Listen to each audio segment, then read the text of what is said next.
The arrogance of the Zelvok. The sky above Earth darkened as the Zelvok warships arrived in orbit. Massive, predatory vessels hung in the void, their sleek obsidian hulls absorbing the light of the sun. The High Sovereign Kralzek watched from the command deck of his flagship, arms crossed, mandibles twitching in amusement. Pathetic, he muttered, gazing at the blue-green planet below. Humanity was primitive compared to the empires the Zelvok had conquered before.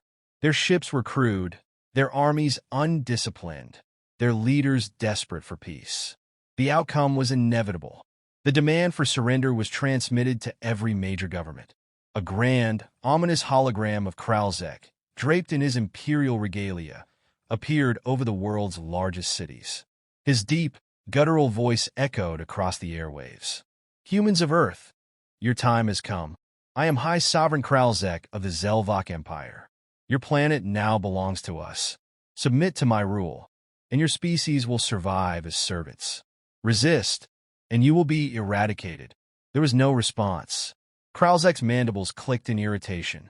Other species had groveled at his feet the moment he issued such a decree. The silence of humanity was unsettling. Hours later, Earth's leaders sent a single reply, one simple message broadcast across all channels. No. The sovereign chittered in amusement. These creatures were bold, but boldness without power was foolishness. He raised a clawed hand and gave the order. Begin the assault. The invasion begins. Fire rained from the heavens as Zelvok warships launched orbital bombardments against Earth's military installations. Cities erupted into flames, their streets choked with smoke and panic. Ground forces descended in towering drop pods, their impact shaking the earth as armored warriors emerged. 8-foot-tall conquerors wielding plasma rifles, their exoskeletons gleaming under the firelit sky. Resistance was expected, but Kralzek was certain it would be minimal. At first, it seemed he was right. The Zelvok advanced swiftly, crushing any opposition in their path. Human forces retreated, abandoning positions as their outdated weapons failed to penetrate Zelvok armor. The Sovereign watched from his command throne, pleased by the display of superiority. But then, something changed. The retreats became traps. Entire regiments of Zelvok soldiers were led into abandoned cities only to be buried beneath collapsing skyscrapers rigged with explosives. Supply convoys were ambushed by invisible snipers, picking off officers with uncanny precision. Every attempt to establish a command post was met with unrelenting, coordinated counterattacks. Kralzek frowned. These humans did not flee in fear. They adapted. They did not fight conventionally. They hunted. Then came the most disturbing report yet. A battalion of Zelvok soldiers had been captured alive, something no species had ever dared attempt before. Their corpses were later found, stripped of armor, their exoskeletons shattered. A message was carved into the ground with their remains. Come and take us. Kralzek's amusement faded. This was no simple conquest. This was the beginning of a nightmare, humanity's true nature. The invasion should have been over by now. High Sovereign Kralzek paced across the command deck of his flagship, his claws tapping against the cold metal floor. The war reports scrolling across his data screen were not what he expected. This war was supposed to be swift. The Zelvok had crushed dozens of species before, civilizations that had begged for mercy once they saw the full might of the Empire. But the humans? They were not begging. They were killing. The unexpected resistance. At first, the Zelvok advanced as expected. Human forces broke under the sheer firepower of their war machines. Cities burned. Armies crumbled. Yet something was wrong. Humans didn't fight like other species. They didn't surrender when outmatched. They adapted. Instead of engaging in open battle, they vanished into the ruins of their cities. They struck from the shadows, attacked supply lines, and ambushed patrols with terrifying efficiency. The Zelvok had the advantage in firepower, but the humans had the advantage of cunning and ruthlessness. Reports flooded in from commanders across the front lines. Entire battalions had gone missing overnight. Zelvok officers were found dead in their command posts, their throats slit. Human forces were using stolen Zelvok weapons. turning the Empire's own technology against them. And then came something even more disturbing. Captured Zelvok prisoners did not return. Other species the Zelvok had conquered had always surrendered en masse once they realized resistance was futile. They knew they would be enslaved but spared. Humans did not surrender. Humans did not take prisoners. Instead, they broadcast a message across Zelvok communication channels. The footage was grainy, but the meaning was clear. A squad of Zelvok soldiers, bound and stripped of their armor, kneeled in a dark, ruined city. A human voice, calm and cold, spoke over the transmission. "You wanted a war? You have won." Then, the screen cut to black. A war unlike any other. Fear began to spread through the Zelvok ranks. Their soldiers were elite warriors, stronger, faster, and more advanced than any other species. Yet against humans, they were dying in droves. Kralzek refused to believe it. He gathered his war council, demanding an explanation. His generals hesitated before one finally spoke. "They fight as if they have nothing to lose, my lord. They are not afraid of death." Kralzek slammed his fist against the table. "Then we will show them what true fear is." But even as he spoke the words, doubt crept into his mind. The humans were not fighting for survival anymore. They were fighting for vengeance. And they were winning. The fall of the High Sovereign. High Sovereign Kralzek stood at the bridge of his warship. His mandibles clenched tight as reports flooded in from across the battlefield. The unthinkable had happened. The Zelvok were losing. His empire's once mighty legions, feared across the galaxy, were being systematically dismantled. Every city his forces had taken was now a death trap. Every occupied region a battlefield soaked in Zelvok blood. His war machines, built to crush civilizations, lay in ruins. His generals, those who still lived, spoke of human ambushes, stolen technology, and an enemy that refused to die. Kralzek snarled. He refused to believe it. "This is not how it ends," he growled, gripping the edge of his command throne. "Humanity is an inferior race. They should be begging for mercy. Instead, they were hunting him. A desperate gamble. In a final, desperate move, Kralzek ordered his fleet to focus all remaining firepower on one last assault.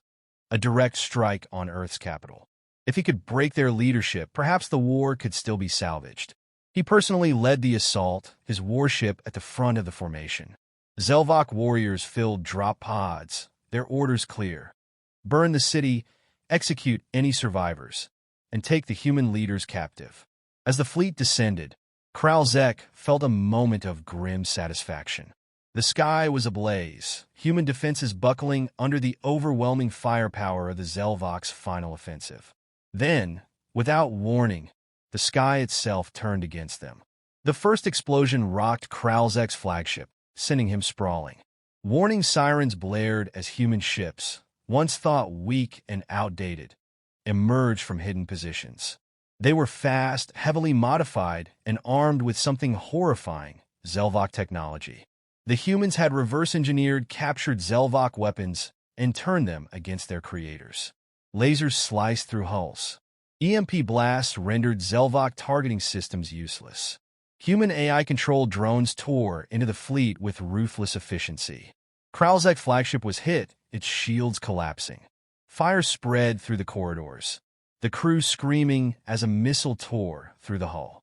As the ship broke apart, Kralzek barely managed to reach an escape pod. Hunted like an animal, his pod crashed into the ruins of the once-occupied city below. He emerged from the wreckage, injured but alive. His armor was shattered, one of his arms useless, but he still had his plasma pistol. For the first time in his life, he was afraid. The city was silent. Too silent. His elite guards were dead, picked off before they could regroup. Then, the humans came. They did not rush in like panicked prey. They moved like predators, silent, calculating. He fired his pistol wildly, but they dodged, flanked, closed in. Hands grabbed him, tore the weapon from his grasp, dragged him through the dirt. For the first time in his reign, High Sovereign Kralzek was powerless. The last thing he saw before the world went black was a human soldier staring down at him with cold, merciless eyes. A warning to the stars. The streets of the ruined city were lined with thousands of cheering humans. Their faces were smeared with dirt and blood, their voices raw from shouting. The war was over. The Zelvok were defeated. And at the center of it all, High Sovereign Kralzek was being dragged through the streets like a beaten animal. The fall of an emperor. His once pristine armor was gone, torn from his body by his captors. His exoskeleton, once a deep obsidian sheen, was now cracked and covered in blood. His 4 powerful arms had been bound behind his back, his body hauled through the mud as the humans pulled him forward on a length of heavy iron chains. Kralzek barely had the strength to lift his head, but when he did, he saw the bodies of his once mighty warriors piled in the streets. Some were still alive, their limbs shattered, their eyes filled with terror. The humans had not simply won. They had made a statement. This was not just victory. This was revenge. A message to the galaxy. Across the stars, alien civilizations tuned into the broadcast. Every species that had once feared the Zelvok Empire watched in horrified silence. The mighty High Sovereign, conqueror of a dozen worlds, was now a broken wretch, paraded through the ruins of a world he had tried to subjugate. A towering human, scarred and grim-faced, stood before him. A microphone crackled. His voice, though quiet, carried the weight of history. We did not start this war. The crowd fell silent. But we ended it. He turned to Kralzek, who spat weakly at his feet, his broken mandibles clicking in defiance. The human crouched down, gripping the alien king by the jaw and forcing him to meet his gaze. Tell them what happens to those who threaten our species. Kralzek's throat tightened. He had faced death countless times, had watched entire planets burn at his command. Yet never before had he felt true fear. His mandibles twitched, but no words came. The human let go of his face with a disgusted sneer and turned back to the camera. Earth is not your hunting ground. We are not prey. He let those words settle before delivering the final warning. If you come for us again, we will drag every last one of your kings through the streets. The end of an empire. The Zelvok homeworld fell into chaos. Without their leader, their fleets shattered, and their armies decimated, their empire collapsed. Some tried to surrender. Others fled to the edges of the galaxy. But there was nowhere safe from the memory of Earth's vengeance. The message had been sent. Humanity was not weak. Humanity was not afraid. And if any empire dared to challenge them again, humanity would show them exactly what happened to those who demanded war.